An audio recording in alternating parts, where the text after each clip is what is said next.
A pukwudgie is a small human-like creature from Wampanoag folklore. They are found in Delaware, Prince Edward Island, and parts of Indiana and Massachusetts. They are said to be 2 or 3 feet tall. According to legend, pukwudgies can appear and disappear at will.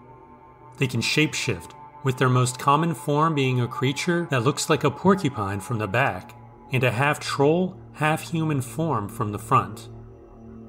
Pukwudgies walk upright. They are also believed to lure people to their deaths, use magic, shoot poison arrows, and create fire. Native Americans believe that pukwudgies were once friendly to humans, but later turned against them. It's best to leave them alone, because annoying a pukwudgie could lead to nasty tricks or being followed by one. Pukwudgies are known to kidnap people, push them off cliffs, attack with short knives and spears, and use sand to blind their victims.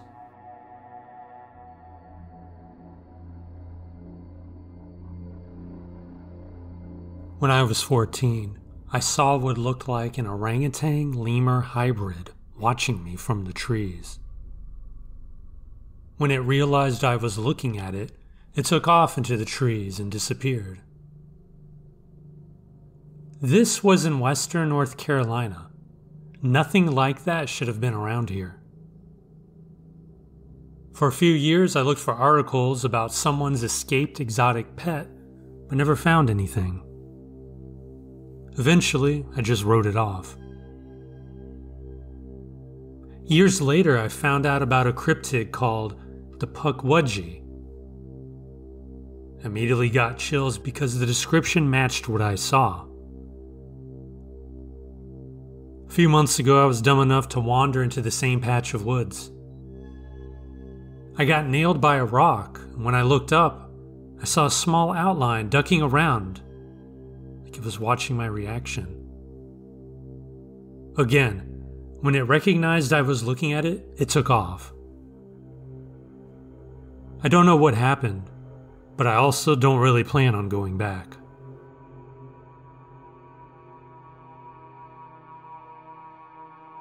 Fresno night crawlers are short creatures, about 1.5 meters tall, with most of their height consisting of their long legs. Their upper bodies are extremely small and hard to detail due to poor footage quality. They are thin, white humanoids with no visible arms. A larger one has webbing from its knees to its torso.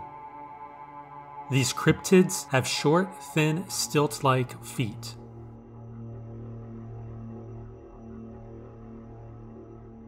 One night, I was driving home at around 2 a.m., and this tiny white creature walked across the road in front of my car. I couldn't believe what I saw, so I called my then boyfriend and frantically described the creature. He told me that it sounded like the Fresno nightcrawler. When I got home and looked it up, that is exactly what it looked like.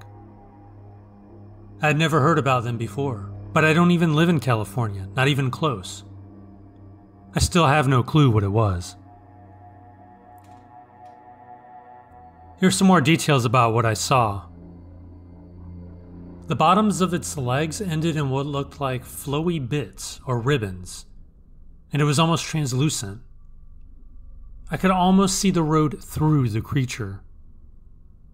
It walked at a kind of jaunty pace, just like a person might walk.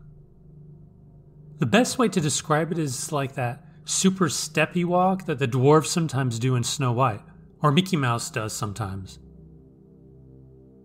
I slowed my car down but was afraid to stop it completely, and the thing disappeared as my car went right through it. Honestly, the thing was so cute that I wasn't even scared, but I was shaken up by having seen something like this.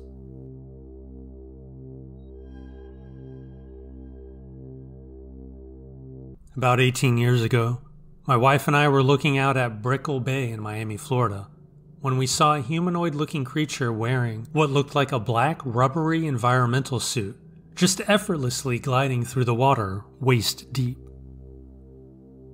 I shouted, "Do you see it?" There! Pointing at it so my wife would see it at about 50 feet in front of us on a bright sunny afternoon.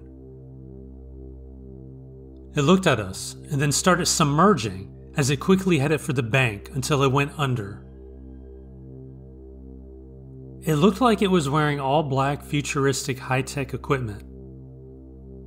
The really strange part was the bay was over 10 feet deep at the bank, so somehow it could glide through the water with its upper body above the surface. Afterwards, we both were in shock, hearts racing. The thing had big black eyes and a small nose and mouth. My wife and I called it the creature from the Black Lagoon.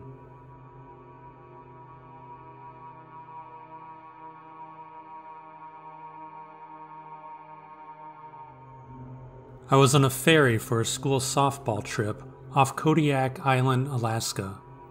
I was 18. A whole bunch of us had snuck up to the deck around 11 p.m. to watch the waves and smoke cigarettes. The sun was thinking about setting, but it was still bright outside. We were just doing our thing when we noticed a pod of orcas swimming with the ferry's wake, which is cool, but not unusual. If you're familiar with the dimensions of an orca fin, you know they're about 4 to 6 feet in height and look like big black spikes coming out of the water. They travel and hunt in pods of anywhere between 15 to 40 whales. They're apex predators, the beautiful demon murderers of the sea, top of the food chain, total assholes. So we saw a pod of orcas, counted them to be around 10 to 15 with some babies scattered in there. Very fun to watch. Took them a good 30 minutes to all go by. We tried to get pictures, but our shitty phone cameras weren't much good. About another 30 minutes go by and we're all pretty much ready to get back inside. It was getting dark then, and we're cold and sleepy and more than ready to go inside. One of my JV girls spots another one. So we all turned and looked, but one dorsal fin is immediately followed by another, and another, and another, and then two more, and then two more after that, in two separate rows, and they're taller by a lot, and jagged, like some have whole chunks torn out of them. They're all 8 to 10 feet high, and they're all attached to one creature. We could just barely see its back slicing through the water, covered in 3 rows of spikes, and it just keeps coming. This thing is like 20 or 30 feet from the ferry, running parallel to it. No one said a word.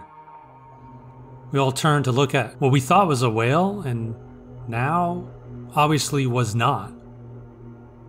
Someone tried to take a picture, but it was too dark at this point, and the only reason we could see this thing is the light cast from ferry portholes.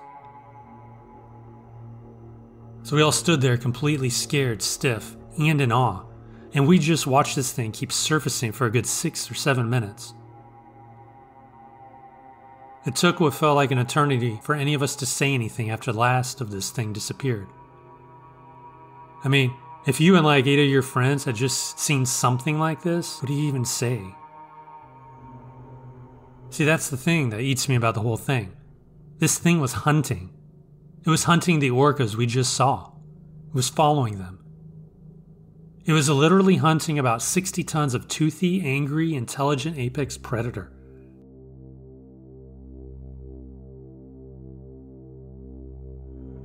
The Thunderbird is a legendary creature in the history and culture of North American indigenous peoples.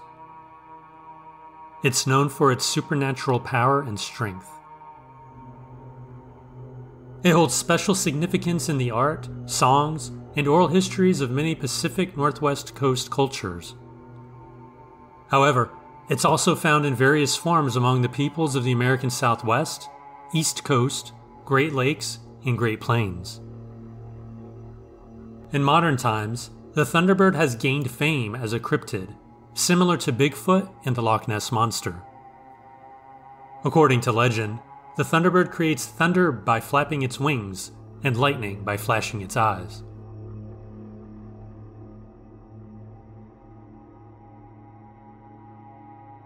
This story's captivated my family for a long time. It's about the volcano birds. My mom was a pilot when I was a tiny kid. Although she couldn't fly anymore after 9/11, throughout my childhood she'd hang around at airports, was buddies with all the local pilots, listening to pilot radios, etc. In the early aughts, one of her pilot friends told her he'd been flying over the Aleutian Range when he noticed an enormous bird-like creature circling Mount Augustine, an active volcano. He described it as black, pterodactyl shape, and almost the size of his airplane. It shook him so much that he cut his joyride short and returned to the peninsula. My mom has always had an active imagination and was immediately captivated. She was a librarian at the time and did some research. She found an Aztec legend about Quetzalcoatl, the feathered flying serpent god of wind, and the namesake of one of the largest known pterosaurs. She nicknamed the creature her friend had seen Quetzi, and was in the middle of planning a children's book about him when Mount Augustine erupted, just shy of 6 months after Quetzi was sighted. It was a thunderbird.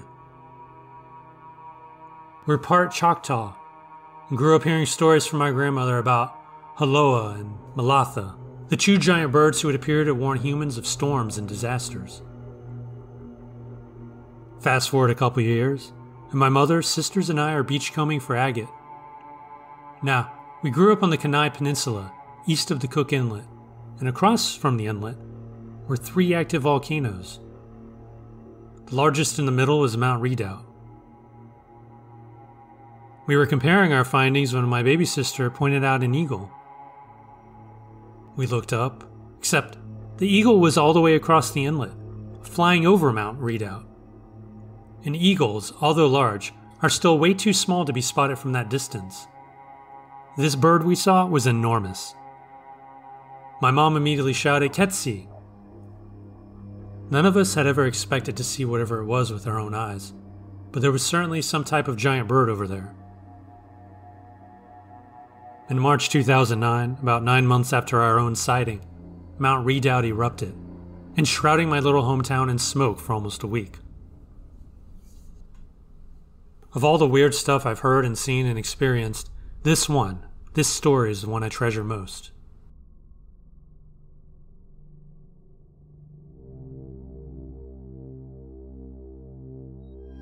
I used to go running and take a break at a train bridge in Iowa City.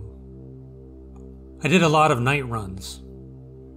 Sometimes, only after dark, I'd hear something swimming around at that train bridge. Maybe human or deer-sized. One time, it was late and I heard it again. But this time, I could see something dark on the water. It looked like a profile of a very large head. I said, "Hello, someone there?" It stopped dead still and looked at me. It was dark, but I could tell it was looking right at me. This went on for 30 seconds to a minute. It then went under, and I never saw or heard it again. I told myself it was a person swimming, but why not say hi back? Also, where did it go under to? It was a slow river. I would have heard it surfacing or getting out of the water unless it went over 100 feet. Some people saying what I saw was a beaver or an otter. I've seen river otters. It was far too big to be a normal-sized one. I've never seen the 6-foot ones, but I don't think they live anywhere near Iowa. It was much too big to be a beaver, too. I see those all the time. They're usually denoted by telltale signs such as dams and chewed trees. Plus, I've never seen beavers active at night, only during the day. I like to think it was probably just a person. Maybe a homeless person who wanted to not be bothered by me.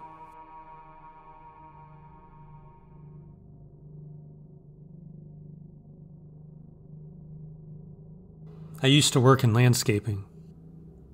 I was watering some trees in kind of a remote area with only a freeway nearby. I turned around and this huge black dog was staring at me. This thing was the size of a wolf. I also noticed that I couldn't really see its face.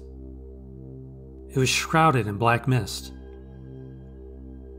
It looked at me for what felt like a minute, then it turned around and disappeared into the forest. I ran over to see where it was going, but it wasn't there. I couldn't see any tracks or paw prints, and I didn't hear any leaves rustling. I remember I didn't feel scared. I felt more comfortable with the creature standing there than I felt alone. It was definitely a weird day. In British folklore and urban legend, British big cats refers to reported sightings of large, non-native felids in the United Kingdom. These creatures are often described as panthers, pumas, or black cats. Occasionally, individual animals have been recovered, typically medium-sized species like the Eurasian lynx. Notably, a puma was captured alive in Scotland in 1980. These animals are generally thought to be escaped or released exotic pets, often abandoned after becoming too difficult to manage, or following the introduction of the Dangerous Wild Animals Act of 1976.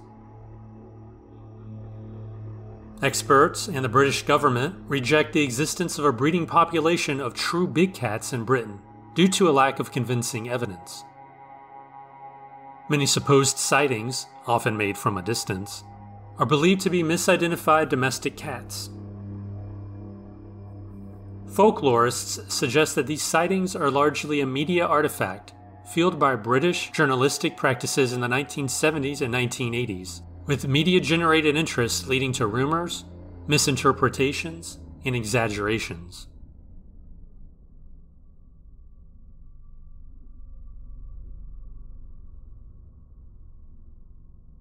My wife and I were in the United Kingdom for our honeymoon. We traveled the M6 from London to Edinburgh. We were several hours into the trip, mid-afternoon. My wife had dozed off and was napping in the passenger seat. Just north of Penrith and still south of the Scottish border, I saw a giant cat off to my right, clear as day, hunting sheep. I say hunting because I literally saw it ducking behind hay and then pouncing over the hay to attack a sheep in the 10 seconds I was able to see it. It was a light tan, almost white color, and easily the size of a puma. I was pretty shocked at what I saw. I shook my wife awake. She had to crane her neck out the passenger window and then the back rear window to see it, but she was able to eventually locate it right as it pounced on the sheep. We looked at each other like, what did we just witness? We debated on whether to turn around and have a closer look. We didn't see a quick turnaround anywhere on the highway, so we decided to carry on, given that we were on pace to arrive at our destination after dark. Other than thinking it was cool to see nature in action, we didn't think much else of it. We eventually heard about something called an English cat cryptid. Unknown to most Americans, big cats are not native to the UK. We did another look at each other when we heard that particular fact, and now know that we were luckier than we first imagined. We're still amazed by it all these years later.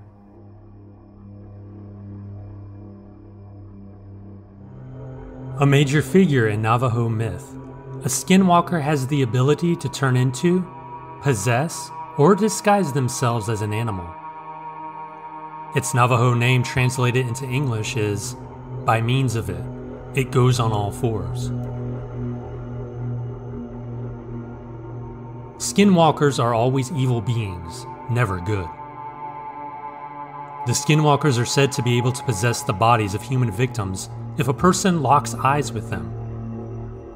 After taking control, the skinwalker can make its victims do and say anything. Skinwalkers can also cause illnesses, destroy property, and kill.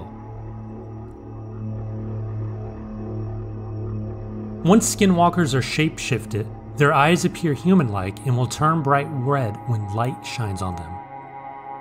When they are in human form, their eyes look like those of animals. They are allegedly nearly impossible to kill. The Navajo people do not like to talk about skinwalkers outside of their culture. Therefore, not much concrete information is known. One night, about 3.5 years ago, I was driving to my mom's from my dad's, and my girlfriend was following me in her car. I looked down for 1 second, and when I looked back up, there was a massive coyote in front of my car. It was all mangy with big teeth and was super tall. Unfortunately, I hit it, going like 50 miles per hour. I even felt my car kind of bump as I hit it. Anyway, my girlfriend saw me slam on my brakes.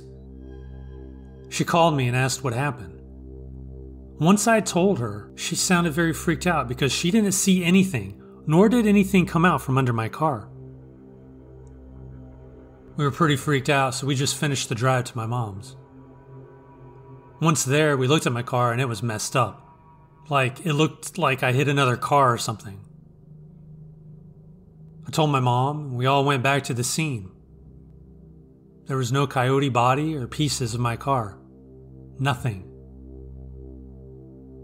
Well, flash forward to a couple of months later, and me and my girlfriend learned about skinwalkers. Just as we were discussing that that's what I might have hit all those years ago, we heard an ear-piercing woman scream right by our front door. It sounded like she had to have her mouth against the door. When we went out to check, there was absolutely no one. We vowed that day to never talk about it again.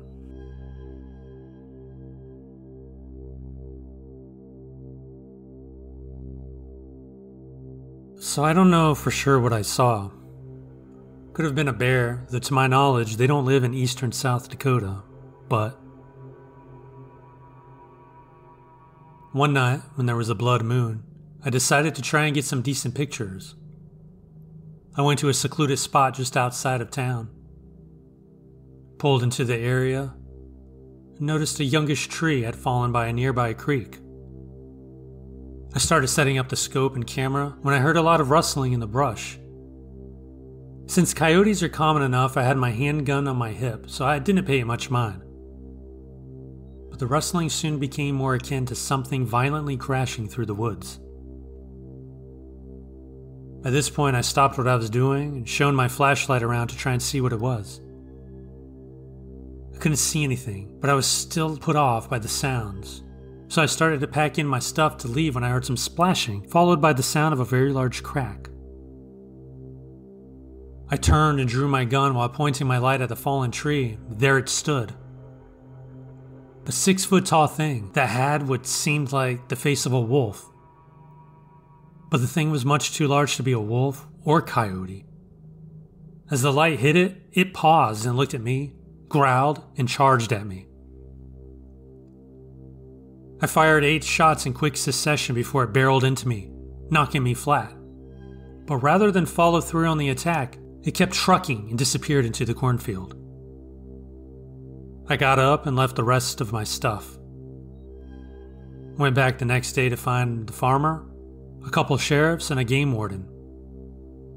The farmer had sheep, and a couple had been killed the night before. He had been driving around setting up trail cams and stumbled upon my stuff. He also saw a weird trail of smashed corn, as well as some strange prints in the mud. He called the game warden, who called the sheriffs, and they came to check things out too. I told them about what I saw, and they said it was probably a bear. But the tracks were distinctly not bear tracks.